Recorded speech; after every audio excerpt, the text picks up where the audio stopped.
আসসালামু আলাইকুম, সবাই কেমন আছেন?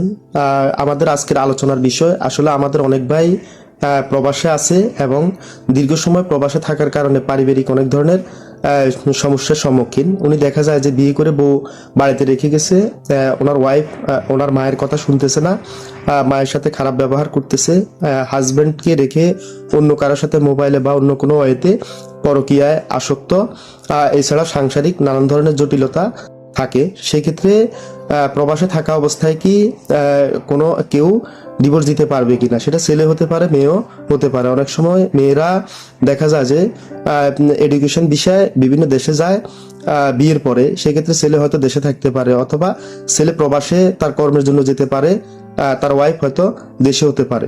আমি প্রথমেই বলে নিচ্ছি যে আসলে ডিভোর্স হচ্ছে নিকৃষ্ট একটা হালাল কাজ, যদিও নিকৃষ্ট, আসলে প্রয়োজনের স্বার্থে সেটা হতে পারে।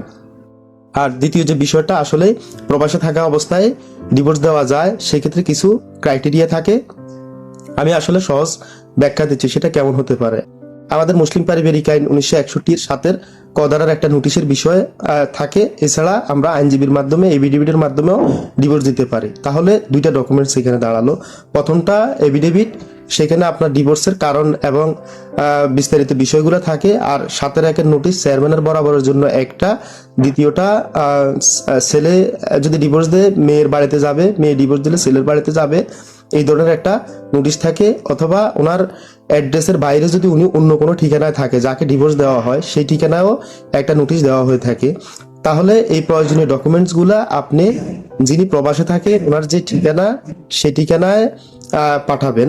উনি সেগুলো সিগনেচার করে দিবে এবং বাংলাদেশ যে দূতাবাস বা এম্বাসি আছে সেখান থেকে সেটা অ্যাটাস্টেড করে নিবে।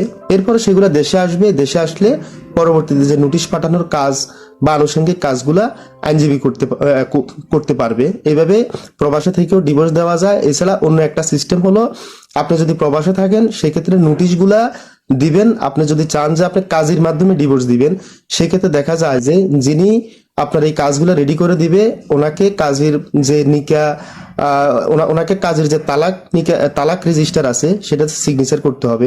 সেক্ষেত্রে আপনি তো বিদেশে, আপনি কিভাবে সিগনেচার করবেন? সেক্ষেত্রে একটা আলাদা পাওয়ার অফ অ্যাটর্নির কাগজ রেডি করে ওই নোটিশের সাথে প্রবাসে পাঠাতে হবে। সেক্ষেত্রে দেখা যায় যে পাওয়ার অফ অ্যাটর্নির যে ডকুমেন্টটা আছে সেখানে আপনি তাকে ক্ষমতা দিবেন, সেই অনুপাতে সেই মর্মে সিগনেচার দিবেন এবং বাংলাদেশ এম্বাসি থেকে সেখানে সিল পড়বে এবং সেটা দেশে আসবে। দেশে আসার পরে সেটা ফরেন মিনিস্ট্রি থেকে অ্যাটাস্টেড করে নিতে হবে, যাতে পরবর্তীতে সিগনেচারটা আপনার এবং আপনি ক্ষমতাপত্র দিয়েছেন সেই মর্মে যাতে কোনো ধরনের চ্যালেঞ্জ বা কেউ জিজ্ঞাসাবাদ করতে না পারে বা এটা নিয়ে কোনো কথা না ওঠে। এভাবে অ্যাটাস্টেড করার পরে পরবর্তী কাজগুলা, নোটিশ পাঠানোর কাজ চেয়ারম্যানের বরাবর বা যাকে ডিভোর্স দেওয়া হয়েছে তার বরাবর নোটিশ পাঠানোর কাজগুলা আইনজীবীর মাধ্যমে হয়ে থাকে। এভাবে আসলে প্রবাসে থাকা অবস্থায়ও ডিভোর্স দেওয়া সম্ভব। আজকে আমরা আলোচনার মাধ্যমে খুব সহজে প্রবাসে থাকা অবস্থায় কিভাবে ডিভোর্স দেওয়া যায় সেই বিষয়টা নিয়ে আলোচনা করলাম। ভালো থাকবেন। অন্য কোনো দিন কথা হবে অন্য কোনো বিষয় নিয়ে। সে পর্যন্তই ভালো থাকবেন। আল্লাহ হাফিজ।